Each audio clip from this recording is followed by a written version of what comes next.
बज गया डंका, चलेगी अब लंका, पूरा विरोधी अब पीट गए।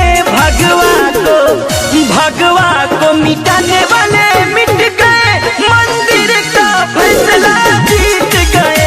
हिंदू को मिटाने वाले मिट गए, मंदिर का पूजा जीत गए। जय श्री राम।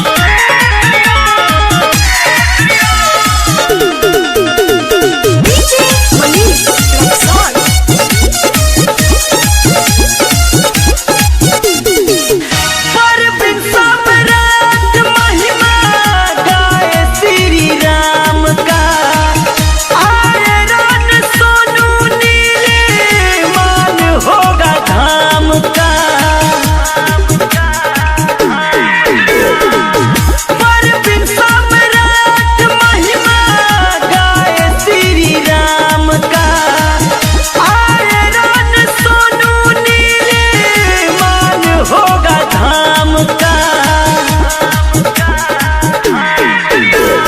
मोदी जी और योगी जी का पूरा हुआ सपना, आज से अयोध्या धाम